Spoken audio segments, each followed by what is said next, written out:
Movie की शुरुआत में मारिया नाम के एक लड़की को दिखाते हैं जो इस मूवी की हीरोइन है। वो अपने पापा का अंतिम संस्कार पूरा कर रही होती है। उसके पापा एक कर्नल थे। मारिया के साथ उसकी केयर टेकर भी होती है जो बचपन से उसकी देखभाल कर रही होती है। मारिया के पापा पर भारी कर्ज का बोझ था और उसे चुकाने के लिए उन्होंने अपनी सारी जायदाद बेच दी थी। अब मारिया के पास जायदाद के नाम पर सिर्फ एक किताब होती है जो उसके पापा उसके लिए छोड़ गए थे। उस किताब का नाम है the ancient chronicles of Moonacre Valley. Cut करके दिखाते हैं कि रात को मारिया अपने पापा के बारे में सोच रही होती है, तब वो उस किताब को पढ़ने लगती है। उस किताब में 100 साल पहले की एक राजकुमारी की कहानी होती है।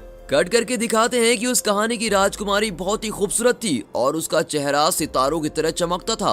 उसका मन बहते पानी की तरह साफ था। इतना ही नहीं, वो बहुत ही हिम्मत वाली थी। इंसान ही नहीं, पशु पक्षी भी उससे बहुत ही प्रेम करते थे। और इतनी प्यारी लड़की को एक दिन चांद मिलने आता है और अपने कुछ मोती उसे दे देता है। वो डिनोयर वंश की प्रिंसेस थी, लेकिन उस दिन के बाद सब उसे मून प्रिंसेस कहकर पुकारने लगते थे।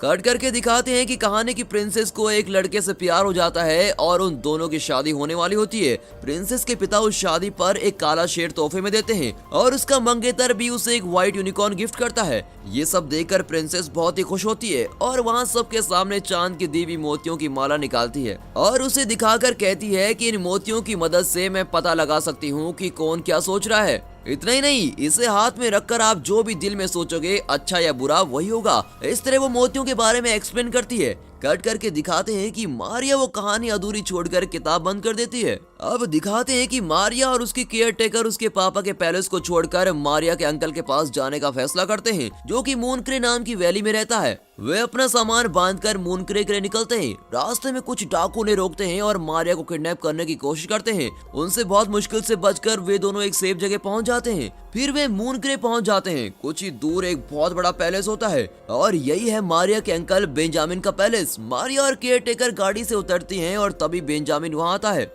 मारिया पहली बार अपने अंकल से मिल रही होती है। केयर टेकर उसे रास्ते में हुई घटना के बारे में बताती है, पर बेंजामिन उनकी बात पर ध्यान नहीं देता और दोनों को पैलेस के अंदर आने को कहता है। कट करके दिखाते हैं कि वहाँ एक बहुत ही बड़ा काला कुत्ता होता है और बहुत ही डरावना दिखता है। बेंजामिन कहता है ये बहुत ही ताकतवर है और एक ही मिनट में एक आदमी को खत्म कर सकता है। इस तरह कुत्ते का इंट्रोडक्शन करने के बाद वो केयर टेकर को उसका कमरा दिखाता है। फिर वो मारिया को दूसरा कमरा दिखाता है। मारिया को उसका अंकल अच्छा नहीं लगता, पर जब वो कमरे के अंदर जाती है तो देखती है उसका कमरा शानदार पेंटिंग से भरा होता है। इतना ही नहीं, कमरे की सीलिंग बिल्कुल रात के आसमान की तरह होती है और तारों से सजी भी होती है। वहाँ एक छोटा सा फायर प्लेस भी होता है और ये सब देखकर मारिया बहुत ही खुश हो जाती है और वहाँ मजे कर रही होती है। कट करके दिखाते हैं कि अगले दिन मारिया उसी किताब को लेकर बाहर आती है। बेंजामिन उसकी किताब छीन लेता है। फिर मारिया उससे किताब मांगती है और कहती है आप इस तरह क्यों बिहेव कर रहे हैं। बिना जवाब दिए वो किताब ले लेता है और अपनी लाइब्रेरी में रख लेता है और ये देखकर मारिया को अब उस पर गुस्सा आने लगता है। कट करके दिखाते हैं कि सब बैठकर खाना खा रहे होते हैं। तब मारिया कहती है आपने मेरे पापा की किताब मुझसे क्यों छीनी? आपका ऐसा करना मुझे बिल्कुल भी ठीक नहीं लगा। बेंजामिन उसे डांटकर चुप करा देता है। दोनों के बीच आर्गुमेंट को देखकर केयर टेकर किसी तरह उनमें सुलह करवाने की कोशिश करती है, पर बेंजामिन उससे भी बोलने नहीं देता और कहता है खाते वक्त बात करना मुझे बिल्कुल भी पसंद नहीं है, इसलिए आप भी बोलना बंद कीजिए और चुपचाप खाना खाइए। और मारिया, तुम्हारे पिता एक डरपोक आदमी था, दुनिया भर से कर्ज लिया और तुम्हें भी कर्ज में डुबोकर वो चल बसा। अपने पिता के बारे में बुरा सुनकर वो चिल्लाती है कि मेरे पिता ऐसे नहीं थे, समझे आप? उनके बारे में इस तरह आपको बोलने का कोई हक नहीं है। इस तरह उन दोनों में फिर से आर्गुमेंट होने लगती है। कट करके दिखाते हैं कि कुछ समय बाद सब कुछ जरा नॉर्मल होने लगता है और तभी बेंजामिन मारिया और केयर टेकर को अपना पैलेस दिखाता है। तब वो कहता है रास्ते में तुम्हें जिन लोगों ने अटैक किया था वे डिनोयर वंश के लोग हैं, यानी वे हमारे दुश्मन देश को बिलोंग करते हैं। वे तुम्हें भी अटैक कर सकते हैं, इसीलिए तुम पास के जंगलों की ओर कभी भी मत जाना। कट करके दिखाते हैं कि शाम को वो मारिया को घोड़े पर बिठाकर मार्केट ले जाता है। शुरू में मारिया को सब बहुत नया लगता है, पर वो जल्दी वहाँ के रहन सहन को सीख लेती है। इसलिए बेंजामिन मारिया को अकेले ही राज्य की सैर करवाने की परमिशन दे देता है। वो शायद भूल गया था कि डिनोयर वालों को मारिया की जान को खतरा है। मारिया सभी जगह घूमकर उस जंगल की तरफ जाती है। तभी उसे किसी की दर्द भरी आवाज सुनाई देती है। पास जाकर वो देखती है कि एक खरगोश पिंजरे में बंद किया होता है और उसे चोट लगी होती है। वो दर्द से तड़प रहा होता है। वो उसे हाथ में उठा लेती है। तभी डिनोयर वंश का एक आदमी उसे अटैक करने की कोशिश करता है उसका नाम रॉबिन है। तभी अचानक बेंजामिन का वही काला कुत्ता रॉबिन पर झपटता है और उसे देखते ही रॉबिन और उसके आदमी वहाँ से भाग जाते हैं। कट करके दिखाते हैं कि रॉबिन जाकर अपने पिता को इस बारे में बताता है और उसे भी जंगल में ले आता है, पर तब तक मारिया वहाँ से जा चुकी होती है। अब दिखाते हैं कि खरगोश को मारिया अपने कमरे में लेके आती है। फिर वो खिड़की से देखती है कि व्हाइट यूनिकॉर्न पहना हुआ रूप वहाँ भाग रहा होता है। उसके बारे में सोचती हुई वो बिस्तर पे लेट जाती है। तभी सीलिंग पर जो तारे पेंट किए गए थे वो धीरे धीरे हिलने लगते हैं। उसे अब बहुत ही अजीब लगने लगता है। कट करके दिखाते हैं कि वे अगले दिन बेंजामिन को इन घटनाओं के बारे में बता रही होती है, पर उसकी बात को टालकर वहाँ से वो चला जाता है। फिर उसका काला कुत्ता मारिया को किचन की ओर लेके जाता है। रास्ते में एक बड़ा आईना होता है जिसमें उस कुत्ते की बजाय एक बहुत बड़े काले शेर की परछाई दिखा देती है। मारिया किचन में जाती है और पैलेस के शेफ से मिलती है।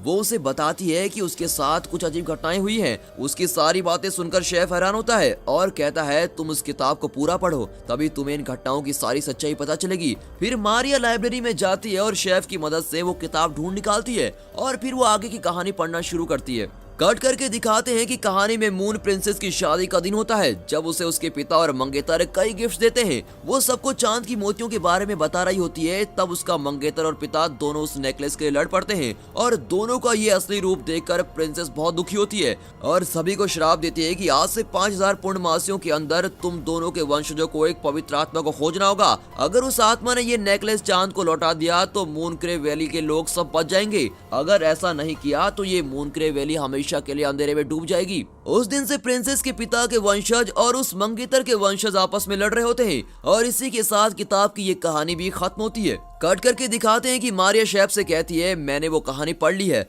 शेफ कहता है कि एक पवित्र आत्मा ही इस शाप से मूनक्रे को बचा सकती है। तुम्हें कई अजीब चीजें दिखाई पड़ रही हैं। मुझे तो लगता है कि तुम ही अगली मून प्रिंसेस हो और तुम्हें ही वो मोतियों वाला नेकलेस ढूंढना है और उसे चांद को लौटाना है। तुम ही वो पवित्र आत्मा हो जो इन दोनों वंशजों की लड़ाई को रोक सकती हो और मूनक्रे को उस प्रिंसेस के शाप से बचा सकती हो। कट करके दिखाते हैं कि मारिया अपने कमरे में शेफ की बातों के बारे में सोच रही होती है। फिर वो किताब की कहानी में दिए गए समय को लेकर कैलकुलेट करती है कि अगली पूर्णमासी ही आखिरी पूर्णमासी है। उससे पहले उसे वो नेकलेस ढूंढना होगा वरना मूनक्रे वैली का विनाश हो जाएगा। वो सोचने की कोशिश करती है पर घबराहट की वजह से उसे नींद नहीं आती। अब वो फैसला करती है कि मूनक्रे को किसी भी कीमत पर मैं बचा कर रहूंगी। सूरज की पहली किरण के साथ वो पहले से बाहर चली जाती है। कट करके दिखाते हैं कि वो पास में एक एस्टेट की ओर जाती है। उसे लगता है कि वहीं प्रॉब्लम का सलूशन होगा। वो जंगल के रास्ते जा रही होती है, तभी उसे गुफा दिखती है और वो उसके अंदर जाती है। अंदर वो वहाँ एक औरत से मिलती है जो देखने में बिल्कुल उस किताब की मून प्रिंसेस जैसी लगती है।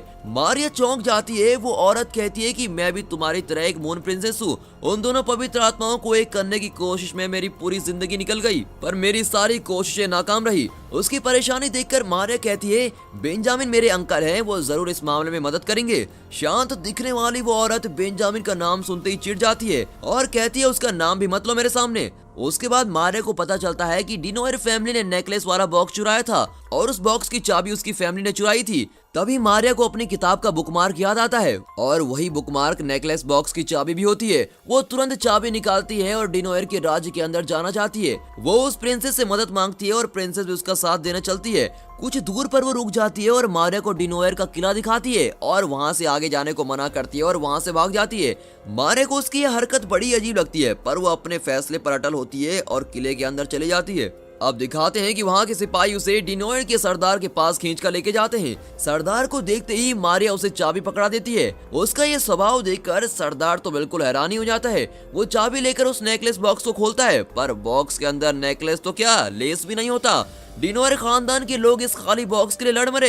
ये सोचकर सरदार को बेंजामिन के खानदान पर और भी गुस्सा आता है और गुस्से में वो मारिया को कारागार में बंद कर देता है। कट करके दिखाते हैं कि बेंजामिन मारिया को हर जगह ढूंढ रहा होता है, पर वो कहीं नहीं मिलती। उसे शक होता है कि दुश्मनों ने उसे कहीं उठा तो नहीं लिया। अब कट करके दिखाते हैं कि मारिया गार्ड को किसी तरह चकमा देकर वहाँ से बच निकलती है, पर सरदार का बेटा रॉबिन उसे देख लेता है और उसे चेज करता है। पर मारिया बहुत ही हिम्मत वाली लड़की होती है और वो तेज भागकर जंगल की ओर चलने लगती है।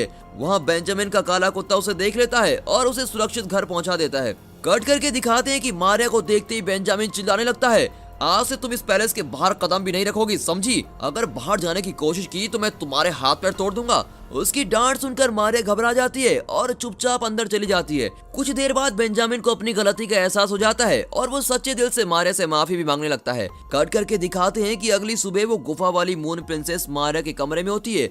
मारिया चौंक जाती है और गुस्से में उससे पूछती है, आप मुझे उस किले के पास अकेला छोड़कर क्यों भाग गई थी? पर वो जवाब नहीं देती और मारिया को मून प्रिंसेस का ड्रेस देती है। फिर वो किसी तरह मारिया को मना लेती है। उस वक्त बेंजामिन पैलेस में नहीं होता, प्रिंसेस पियानो बजा रही होती है और उसी वक्त वहाँ के आईने में उसके जीवन की सारी घटनाएं विजुअल में दिखने लगती है। मारिया भी विजुअल देख रही होती है। उसे पता चलता है कि ये प्रिंसेस बेंजामिन की प्रेमिका है। अब दिखाते हैं कि दोनों के एंगेजमेंट के बाद बेंजामिन को पता चलता है कि ये मून प्रिंसेस डिनोयर खानदान की लड़की है और इतना ही नहीं, वो डिनोयर के सरदार की बेटी है। ये जानने के बाद वो प्रिंसेस से शादी नहीं करना चाहता और उसे अपने पैलेस से निकाल देता है। इसीलिए प्रिंसेस दोनों खानदानों से दूर जाकर एक जंगल में गुफा में रहने लगती है। फिर दिखाते हैं कि फ्लैशबैक देखने के बाद मारिया प्रिंसेस से कहती है, आप बेंजामिन अंकल से फिर से मिलकर बात करने की कोशिश क्यों नहीं करती? पर प्रिंसेस मना करती हुई कहती है, अब हमारे बीच सब कुछ खत्म हो चुका है और मेरा यहाँ रुकना ठीक नहीं। ये कहकर वो बाहर चली जाती है। तभी मारिया देखती है कि बेंजामिन के नौकर मून प्रिंसेस की पेंटिंग को दीवार से हटा रहे होते हैं। वो तुरंत शेफ को बुलाती है और उसे भी ये दृश्य दिखाती है। तभी अचानक पेंटिंग में प्रिंसेस हिलने लगती है और उस नेकलेस का रहस्य मारिया को बताने लगती है। इस पर शेफ कहता है कि रॉबिन ही तुम्हें उस नेकलेस तक पहुंचा सकता है, क्योंकि वो उस जंगल के हर पेड़ को अच्छी तरह जानता है। मारिया पूछती है, रॉबिन तो हमारा दुश्मन है, वो हमारी मदद क्यों करेगा? पर सभी यही एडवाइस कर रहे होते हैं कि रॉबिन की मदद लेनी चाहिए। मारिया मान जाती है, पर डिनोयर के पास जाने से पहले वो बेंजामिन और मून प्रिंसेस दोनों को एक खत लिखती है और किसी तरह उन दोनों को मिलवाने की प्लानिंग बनाती है। बहुत साल बाद दोनों मिल रहे होते हैं और वे बहुत ही एक्साइटेड होते हैं। फिर उन्हें पता चलता है कि उन्होंने एक दूसरे को खत लिखा ही नहीं, लवर्स को मिलवाने के लिए मारिया ने ये सारा ड्रामा किया होता है। अब उन दोनों में फिर से झगड़ा शुरू हो जाता है। बेंजामिन को पता चलता है कि मारिया फिर से गायब है और वो अपने आदमियों को लेकर उसे ढूंढने निकलता है। कट करके दिखाते हैं कि वे जंगल में उसे ढूंढ रहे होते हैं। मून प्रिंसेस भी उसके साथ होती है। अब दिखाते हैं कि रॉबिन का पिता ईगल की मदद से मारिया को ट्रैक कर रहा होता है। देखा आपने उस जमाने का जीपीएस। अब वो मारिया को खत्म करने के लिए अपने आदमियों के साथ निकलता है। कट करके दिखाते हैं कि मारिया अपने खरगोश की मदद से रॉबिन को डाइवर्ट करती है और उसे किसी तरह फंदे में फंसा लेती है। रॉबिन उससे विनती करता है कि प्लीज मुझे छोड़ दो। मारिया कहती है, अगर नेकलेस ढूंढने में मेरी मदद करोगे तो मैं तुम्हें छोड़ दूंगी। रॉबिन अब मान जाता है। अब दिखाते हैं कि बेंजामिन और मून प्रिंसेस जंगल में भी अपना झगड़ा कंटिन्यू कर रहे होते हैं।